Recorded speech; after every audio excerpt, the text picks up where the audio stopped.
સર્વે પિતૃસ્મરણાર્થે માણેકબા પરિવાર આયોજિત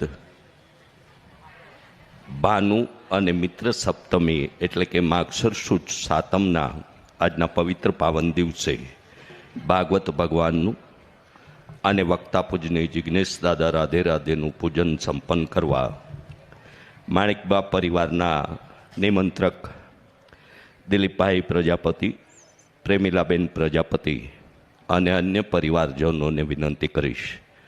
જ્યારે પરિવારજનો પૈકી એક પરિવારજન ડ્રાય ફ્રૂટનો હાર પણ દાદાને સમર્પિત કરશે તેવી વિનંતી છે. આગળની વાત કરું એ પહેલાં ધોળકા ગામ અને ધોળકા તાલુકાના સર્વે બ્રહ્મ પરિવારોની બ્રહ્મચોરાશીનું મહાપ્રસાદનું આયોજન આજે સાંજે 6:30 કલાકે રાખવામાં આવ્યું છે પ્રજાપતિ પરિવાર વતી. તો ધોળકા તાલુકા અને ધોળકા ગામના તમામ બ્રાહ્મણ પરિવાર, વિપ્ર પરિવારના પરિવારજનોને માણેકબા પરિવાર, દિલીપભાઈ પ્રજાપતિ, પ્રેમીલાબેન પ્રજાપતિ અને સમગ્ર પ્રજાપતિ પરિવાર વતી દરેક બ્રાહ્મણ કુટુંબને મહાપ્રસાદ માટે સાંજે 6:30 કલાકે આજ રોયલ સેન્ટોસા પાર્ક, દેવવાટિકા સોસાયટીની સામે કલીકુંડ સરોડા રોડ, કલીકુંડ ધોળકા આ પટાંગણમાં પ્રસાદ માટે ઉપસ્થિત થવા વિનંતી છે. 6ઠ્ઠા દિવસની કથા પ્રસંગની વિડીયો ઝલક આપણે નિહાળીશું. સપ્તમ દિવસના આ વિશ્રામ સત્રની ભવસાગર પાર ઉતારે તે શ્રીમદ ભાગવત.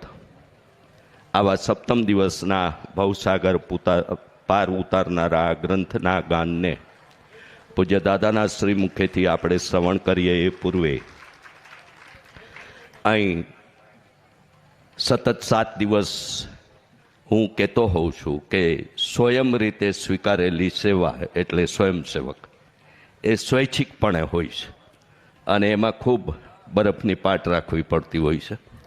એમ જે ભાઈઓ બહેનોએ 7 દિવસ સુધી આ જ્ઞાન યજ્ઞમાં પોતાની સ્વયં સ્વીકારેલી સેવા આપી છે એ સૌને પ્રજાપતિ પરિવાર વતી ખૂબ ખૂબ ધન્યવાદ સાથે આભાર વ્યક્ત કરીએ છીએ. અને સાથે સાથે પરિવારનું પૂજન થયા બાદ મારા જમણા હાથ તરફથી સ્વયંસેવક ભાઈઓ આવશે. એમનો એક સમૂહ ફોટોગ્રાફ સંપન્ન થયે ભાઈઓ ડાબા હાથથી પ્રસ્થાન કરશે અને જમણા હાથથી બહેનો કથામંચ પર આવવાનો પ્રયત્ન કરશે.